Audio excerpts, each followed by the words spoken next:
आपल्या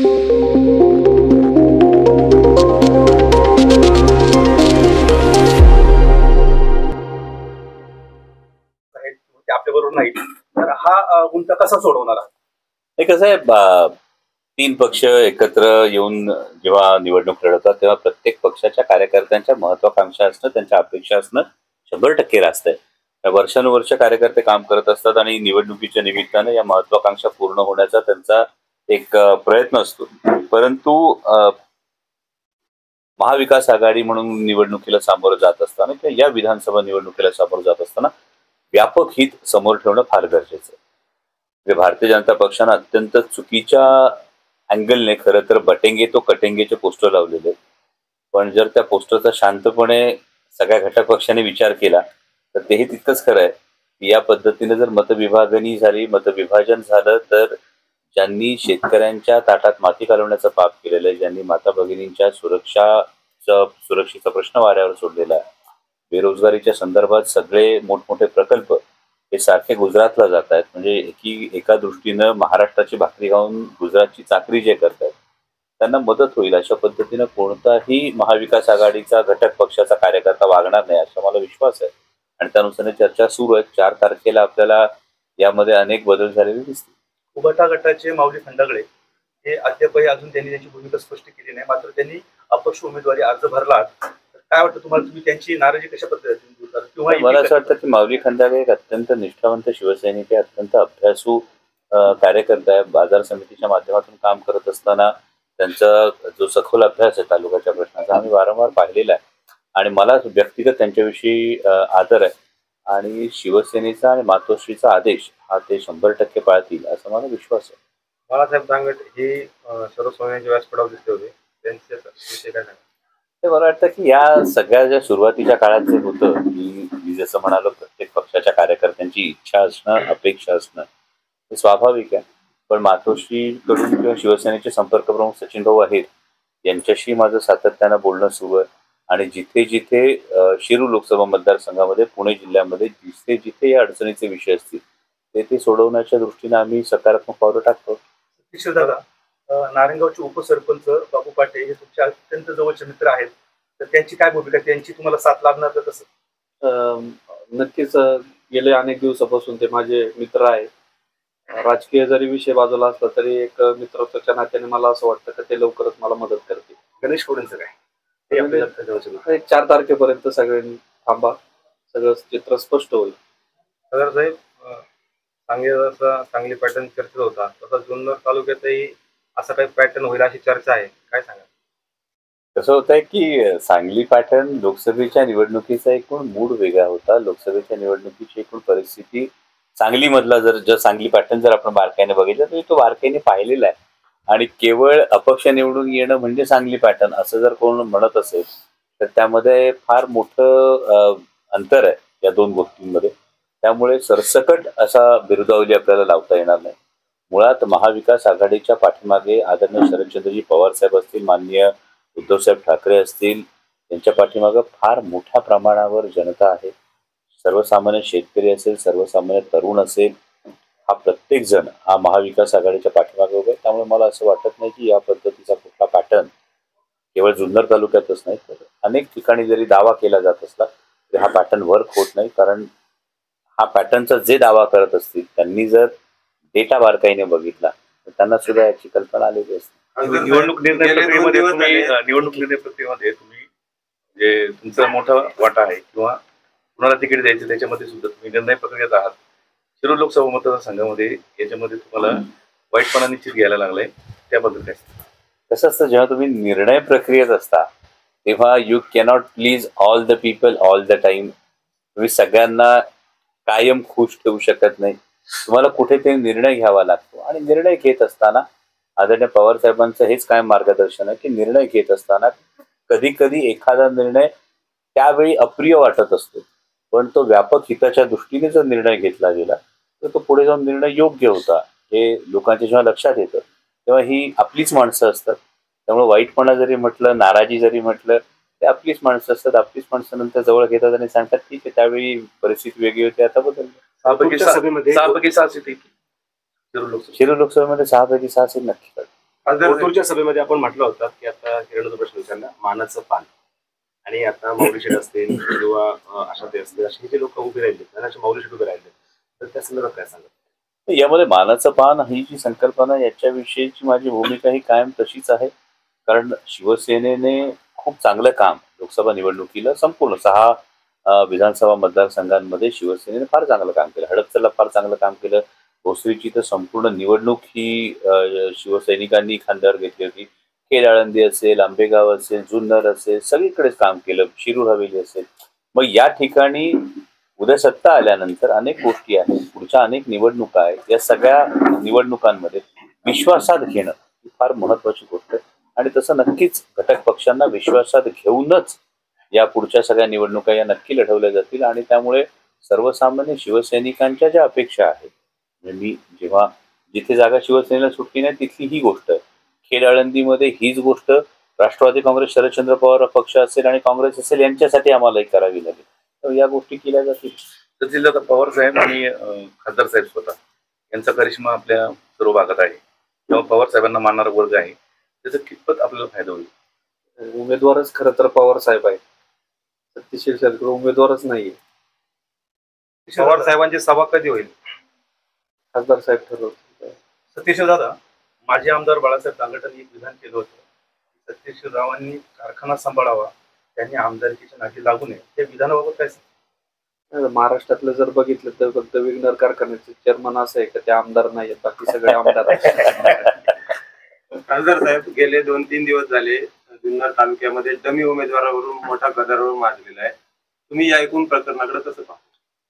हे खरं तर व्यक्तिगत म्हणाल तर डमी उमेदवार हा जो प्रकार असतो हा दुर्दैवी प्रकार आहे आणि ज्या पद्धतीनं जुन्नर तालुक्यामध्ये जी डमी उमेदवाराची जी खूप परिस्थिती जर बघितली तर ही परिस्थिती एक खूप फेअर इलेक्शन आणि फेअर ग्राउंड अशी केली गेलेली नाहीये.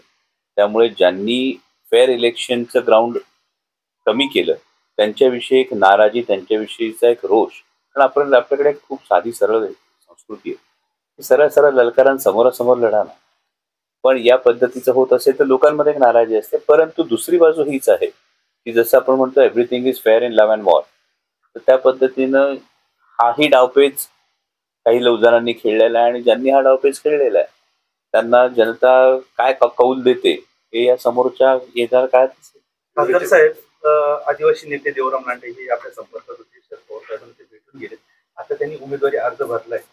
काय वाटतं तुम्हाला, ते माघार घेतील किंवा तुम्हाला सपोर्ट करतील असं वाटतं?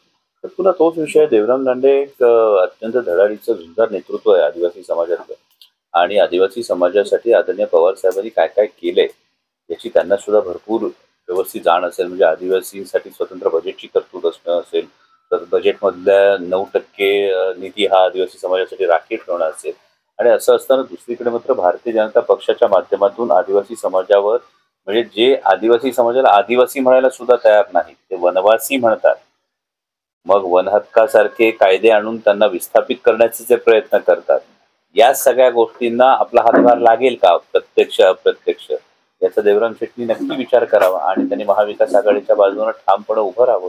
कारण या आदिवासी समाजानं पवार साहेबांची कायम साथ केलेली. तर एक प्रश्न विचारतो. आता एकूण मतदारांचा कल त्यातल्या शिरूर लोकसभा मतदारसंघात पाहता लोकसभेप्रमाणेच मतदारांचा कौल पॉझिटिव्ह दिसतोय. तर विजय दृष्टिक्षेपात आहे. मग विजय झाल्यानंतर तालुक्यातले प्रमुख 3 प्रश्न कोणते तुम्ही हातात घेणार, म्हणजे सर्वसामान्यांच्या हिताचे आहेत? सगळ्यात महत्वाचं म्हणजे का आज जर बघितलं तर तरुणांना नोकरी नाही. आपल्या तालुक्यात फार मोठ्या प्रमाणात तरुण बेरोजगार आहेत. ती संधी कुठेतरी उपलब्ध करून देणं गरजेचं आहे. दुसरा भाग असा का आता शेतकरी जर बघितलं तर आपल्या जवळ मुंबई असेल, पुणे असेल, नाशिक आणि नगर हे चारही बाजूला मोठे शहर आहे आणि शेतीला जर बघितलं तर शेतीला आज शेतकऱ्यांची फार मोठी दयनीय अवस्था आहे. कुठली इंडस्ट्री नाही. मग शेतीला पूरक काही ना काहीतरी आपल्याला इंडस्ट्री त्या ठिकाणी उभी करणं गरजेचं आहे. आणि तिसरा भाग म्हणजे का सगळ्यात महत्वाचं का पाण्याचा मोठा प्रश्न आपल्या काही भागांमध्ये आहे की आजही त्या ठिकाणी आपल्या भगिनींना पाण्यासाठी वनवन करायला लागते आणि असे प्रश्न अनेक आहेत. शेतीचा जो पाण्याचा प्रश्न आहे, अशी एक चर्चा आहे देवचं निकम झालं, तुम्ही झालं, आमदार झाले, निवडून आले, तुमच्याच विचाराचे रोहित पवार तिकडे निवडून आले. त्यांचा पहिला प्रोजेक्ट आहे की डिंग्याचं पाणी माणिकडोमध्ये न्यायचं, हा त्यांच्या डोक्यात कल्पना आहे. मग थोडासा त्याच्यावर वादविवाद झाला. तर तुमची भूमिका, समजा रोहित पवारांनी जो निर्णय घेतला, तुमची भूमिका काय राहील त्यावेळेला? त्यावेळेला खासदार साहेब काय निर्णय घेतील त्याच्यावर तुम्ही तुझा निर्णय घेतला पाहिजे ना. तर यामध्ये फार महत्वाची गोष्ट आपण लक्षात घेतली पाहिजे की पवार साहेबांनी याविषयीची भूमिका स्पष्ट केलेली आहे आणि वारंवार डिंब्याचं पाणी आणि हा जो बोगद्याचा जो विषय आहे, मग या संदर्भात स्थगिती आली का? 1.5 वर्ष ज्यांनी भूमिका बदलली, या 1.5 वर्षात नेमकी काय गोष्ट आहे त्याची श्वेतपत्रिका समोर ठेवली का? तर याची श्वेतपत्रिका समोर ठेवली नाही तर हा नक्की प्रोजेक्ट आहे, हा बागुलबुवा केलेला आहे. सर्व झालं त्याचा नाही, सर्वे झालेला आहे, पण मग 1.5 वर्षात काय घडलं त्याच्यावर? स्थगिती आली का? तर मला काय म्हणायचंय, माझं विरोध म्हणणं राहील का? माझं म्हणणं इतकं सोपं आहे.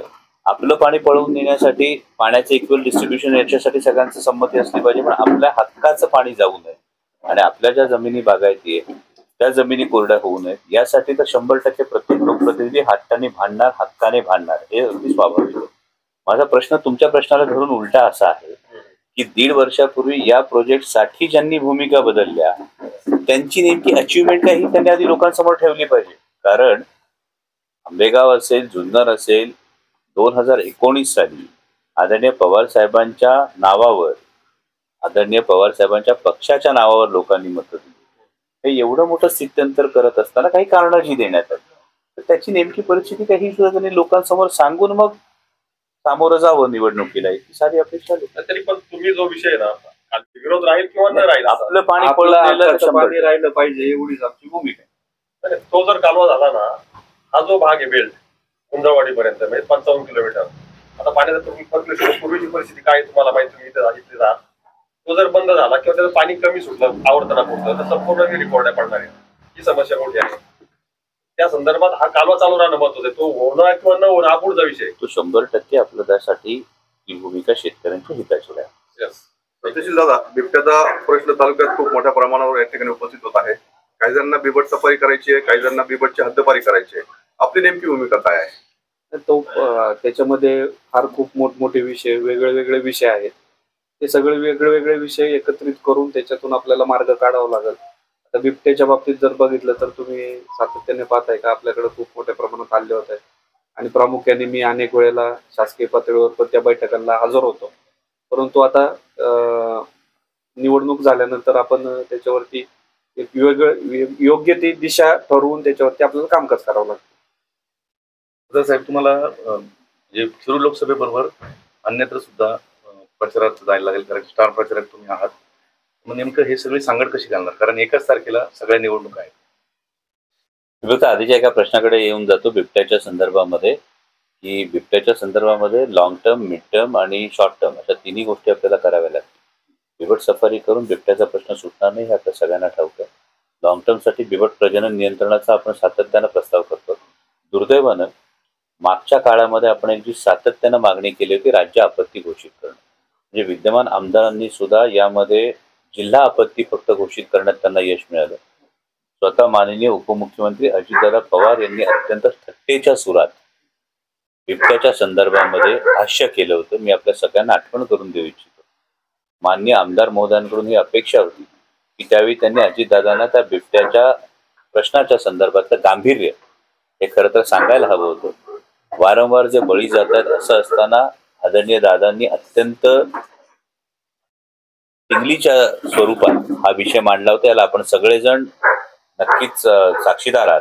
आणि यामध्ये जिल्हा आपत्ती घोषित केल्यानंतर जो निधी येणं अपेक्षित होतं यातला किती निधी आला, किती निधी वन खात्यापर्यंत पोहोचला आणि जिल्हा आपत्ती घोषित करून यातून निष्पत्ती काही नव्हती, यातून राज्य आपत्ती घोषित करू शकतं.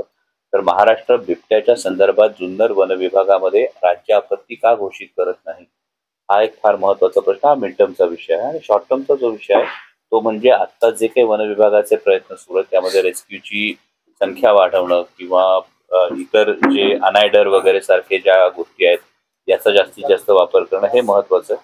आणि हे होत असताना बिबट सफारी सारखं जे गाजर आहे की ज्यामध्ये किती नेमक्या बिबट्यांचा अधिवास असणार आहे, 16 बिबट्या आहेत बिबट सफारी, म्हणजे आपण जनतेची लोकप्रतिनिधी म्हणून फसवणूक करतो आहोत का? की 16 बिबट्यांचा प्रश्न बिबट सफारीमध्ये सुटणार असेल आणि वन विभागाच्या क्षेत्रामध्ये 700 बिबटे असतील, तर मग या पद्धतीचं वेगळं काहीतरी डायव्हर्जन हे करण्यापेक्षा त्या प्रश्नाला मुळात हात घालणं गरजेचं आहे.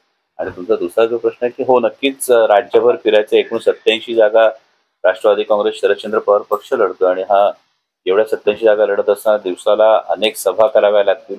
त्यातून जास्तीत जास्त वेळ हा शिरूर लोकसभा मतदारसंघाला देण्याचा माझा प्रयत्न असेल. पण माझा शिरूर लोकसभा मतदारसंघातल्या मायबाप जनतेवर विश्वास आहे. कारण जेव्हा बाहेर फिरतो तेव्हा अभिमानानं शिरूर लोकसभा मतदारसंघाचे मायबाप मतदार सांगतात की आम्हाला अभिमान वाटतं, आमचे खासदार राज्यभर प्रचारासाठी फिरतात, पक्षाच्या कामासाठी फिरतात. त्या पद्धतीनं शिरूर लोकसभा मतदारसंघातील मायबाप जनता नक्कीच ही बाजू सांभाळून घेईल आणि बालेकिल्ला ते मजबूत ठरतील अशा अपेक्षा. सतीश दादा, आता निवडणुकीच्या माध्यमातून आम्ही जनमानसाच्या प्रतिक्रिया घेतोय, त्याच्यामध्ये काही लोक म्हणतात की दादानी थोडासा अगोदर प्रवेश करायला पाहिजे होता शरद पवार गटामध्ये, याकडे ते सगळ्यात महत्वाचं का प्रवेश अगोदर करायला पाहिजे होता की नंतर करायला पाहिजे होता, यापेक्षा सगळ्यांना बरोबर घेऊन पक्षात बरोबर जाणं आणि त्यांचा आदेश पाळणं हे महत्वाचं होतं. खासदार साहेब, एक प्रश्न आहे. दुर्गम भागातलं कोपरे मांडवे हे गाव आपण दत्तक घेतलेले, पण त्या ठिकाणचा पाण्याचा प्रश्न आधीच सुटलेला नाही. लोकांना म्हणणं असं आहे का खासदार झाल्यावर साहेब एकदा सुद्धा इकडे दौऱ्यावर आलेले नाही, हा प्रश्न कधी सुटणार पाणी? याच्यामध्ये आमचे 2-3 दौरे झालेले आहेत. यामध्ये आपण जर फाईल बघितली असेल पाण्याची, या संदर्भातल्या 3 बैठका या जयंत पाटील साहेब जलसंपदा मंत्री असताना झालेल्या आहेत.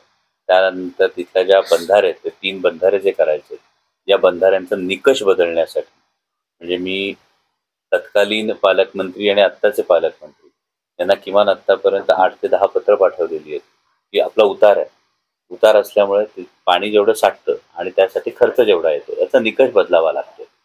आणि हा निकष बदलण्यासाठी अर्थ मंत्रालयाकडे खरं तर फाईल आहे, परंतु अर्थमंत्री ही फाईल मूव्ह करत नाहीये. दुसरी जर्मन प्री फॅब्रिकेटेड टँक्स, हे 3 टँक मंजूर आहेत. हे 3 टँक मंजूर असताना तिथली जी जागा आहे त्या जागेचं हस्तांतरण करण्यासाठी हा महसूल विभागाकडे प्रश्न आहे. मी माझ्या ऑफिसला मी तुम्हाला हवं तर सगळे पत्र व्यवहार द्यायला सांगतो, पण कामच करू द्यायचं नाही असं जर सरकारने ठरवलं, हे जागेचं हस्तांतरण करण्यासाठी प्री फॅब्रिकेटेड टँकचा निधी मंजूर आहे, पण ती जागा जी आहे आदिवासी समाजाची जी जागा आहे त्याच्या हस्तांतरणासाठी महसूल विभागाची जी स्पेशल परवानगी लागते ती परवानगी दिली जात नाही. 3 बंधारे प्लॅन रेडी आहे, पण त्या 3 बंधाऱ्यांचा जो निधी बदलायचा आहे हा निधीच म्हणजे त्याचा काय म्हणतो आपण निकष जो आहे निधीचा, हा निकष बदलला जात नाहीये. त्यामुळे ही जो तिढा आहे हा महायुतीचं सरकार आल्यानंतर विशेषतः अनेक वर्षामध्ये महाराष्ट्रामध्ये ही परिस्थिती नव्हती. अनेक आमदार तुम्हाला सांगत असतील विकासासाठी जावं लागतं, हे कुठलाही पक्ष त्याच्या पक्षनिधीतून नाही खर्च करत हो, लोकांच्याच टॅक्समधून जातो. आणि कुठलाही लोकप्रतिनिधी जर लोकांच्या हिताची मागणी केली तर तो निधी देणं हे खरं तर सरकारचं काम आहे, पण गेल्या 2-2.5 वर्षात हे घडताना दिसत नाही. त्या लोकांचं पाणी सोडून काय नाही सांगितलं ना, सरकार बदलू द्या.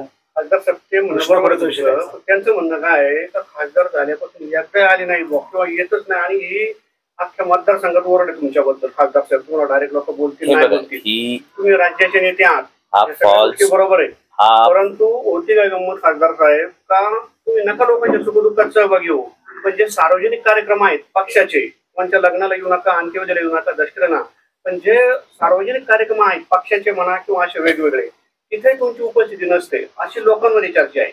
तसे घडून आणणारी जी चर्चा असते तुम्ही तुमच्या डोळ्यांनी बघणारे, आम्ही शेडबाबांच्या आलो होतो 27 तुम्ही बघणारे जे असतात, तुम्ही नव्हते. ऐका, आता शेठबाबांचं जेव्हा हे येतो त्यावेळी अधिवेशन सुरू असतं. सत्यशीलदादांना माहिती आहे की त्यावेळी अधिवेशन आहे, संसदेचं अधिवेशन आहे. संसदेचं अधिवेशन वीकेंड वगैरे असेल त्यावेळी मला डेफिनेटली येता येतं. संसदेचं अधिवेशन सोडून येता येत नाही. आणि त्यामुळे जिथे जिथे पक्षाचे कार्यक्रम असतील त्या ठिकाणी तुम्हाला प्रत्येक ठिकाणी मी दिसतो. त्यामुळे हा जो काही लोकसभेच्या वेळी एक फॉल्स नॅरेटिव्ह करण्यात आला, हा फॉल्स नॅरेटिव्ह जो आहे मी स्वतः बघतात.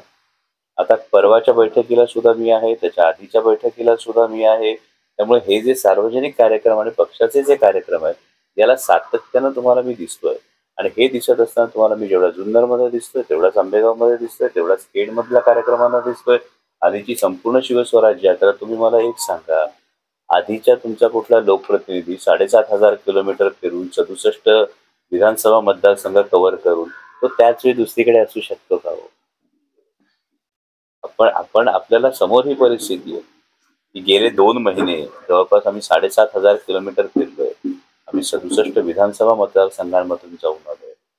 आणि मग हा पक्षाचा कार्यक्रम नाही का? हा कार्यक्रम कोणाचा? पक्षाचा कार्यक्रम आहे तो, पण जनतेचं इच्छा आम्ही मतदारांनी तुम्हाला मतदान मी केलं नाही त्यासाठी ना. सांगतो ना, यासाठीचं तुमचं कुठलंही काम, तुमचे मागचे जनता दरबार जर तुम्ही बघितले असतील, 2 महिन्यापूर्वीचे जे जनता दरबार झाले त्याच्यामध्ये मार्गी लागलेली कामं ती सुद्धा तुम्ही पाहू शकता. त्याच्यामध्ये कुठली कामं अडली असतील तुम्ही मला 100% सांगू शकता. हे ऑफिसेस सुरू आहेत. त्यामुळे या ज्या सगळ्या गोष्टी सुरू आहेत, माझं विनंती आपल्याला एवढं याच्यासाठीच आहे, या सगळ्याकडे आपण समग्र दृष्टीने पाहिलं तर त्याच्यातून निष्पत्ती येते. तर सगळ्यांचा सकारात्मक दृष्टिकोन आहे तुमच्याकडे, कारण आम्हाला अभिमान आहे का आपण एका तालुक्याचा आपल्या तालुक्यातले आहात, आम्हाला तो अभिमानाचे. ही एक लोकांमध्ये असणारी चर्चा आहे आणि हे मी तुम्हाला तेच म्हणतो ना, ही लोकांमध्ये असलेली चर्चा जी आहे, जी गेल्या वेळची जो एक फॉल्स नॅरेटिव्ह तयार करण्याचा प्रयत्न करण्यात आला होता विरोधकांकडून हा फॉल्स नॅरेटिव्ह केला होता त्याने लोकसभेला. मग हा फॉल्स नॅरेटिव्ह एका रात्रीत गायब होईल असं मी कसं म्हणू? विरोधकांना टीका करण्यासाठी काही साधन लोकांना टीका करण्यासाठी काहीतरी लागणार आहे ना या गोष्टी. म्हणजे आता मागे मला सांगा, मागे आंबेगावातून एक विधान आलं. ते विधान आल्यानंतर त्यांना उलटा प्रश्न असा विचारण्यात आला की ठीक आहे की आपण किती मतदारसंघांमध्ये साहेबांसाठी प्रचाराला गेला होता?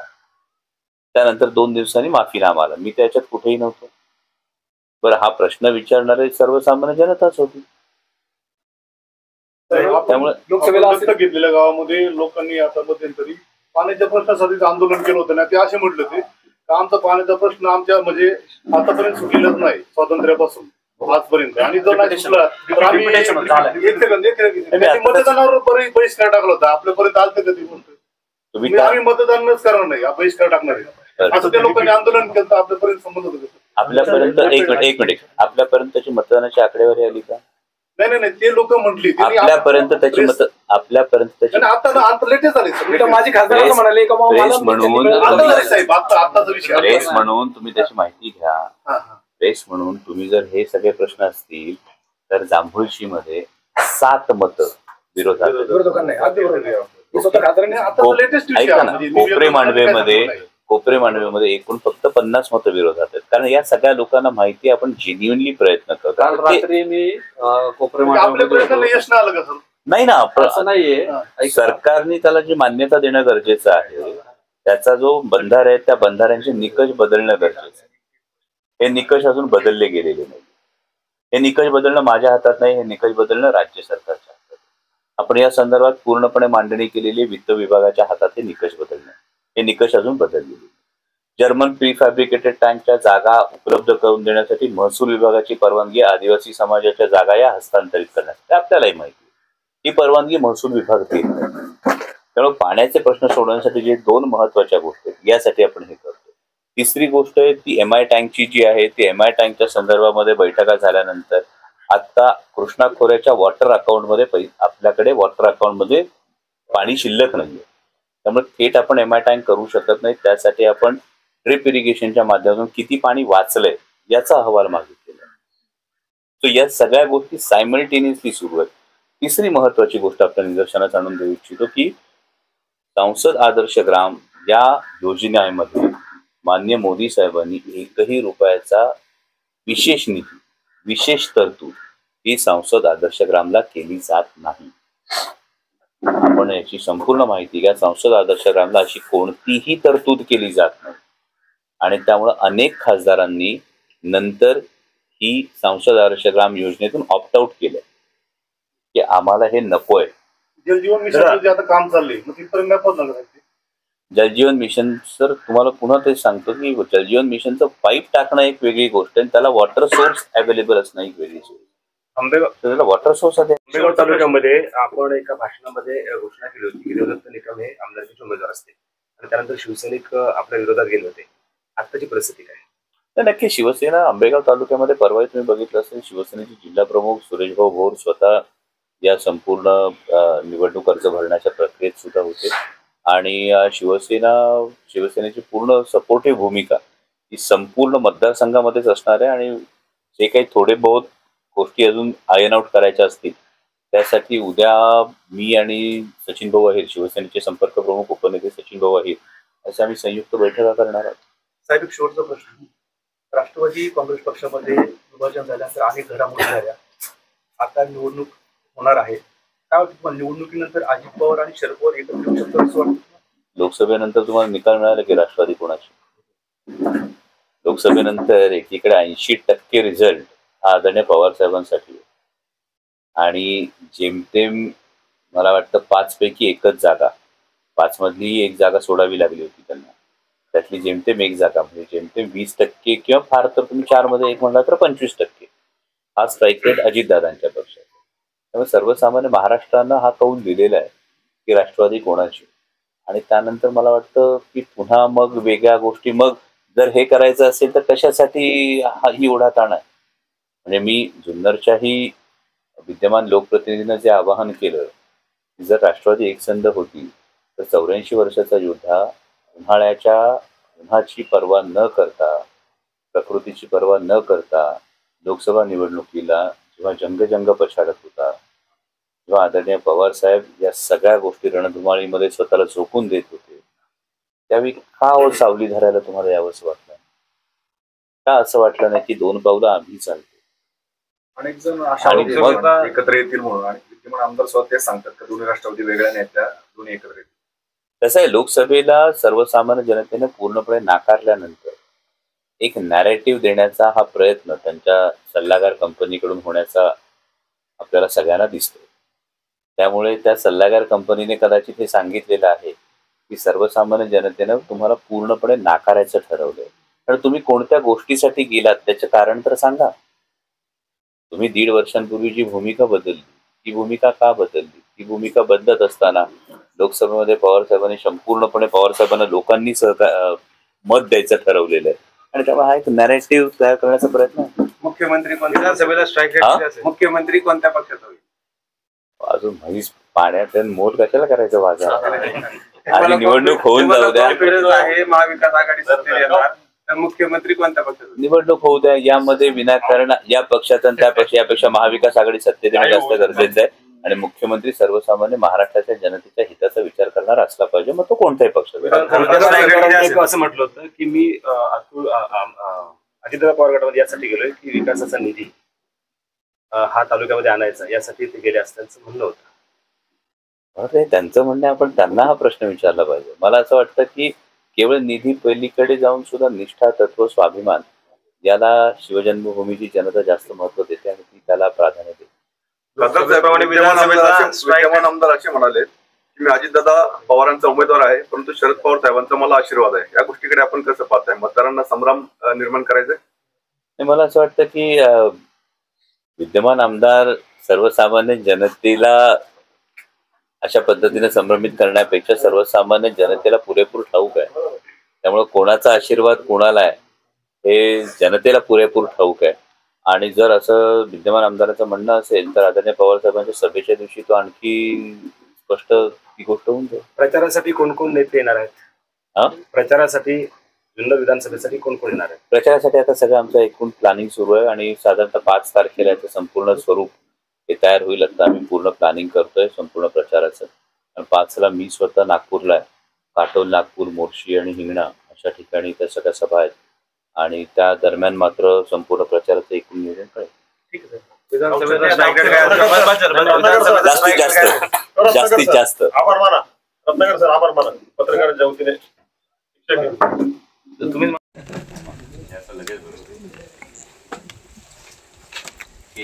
विजयाचा लाडू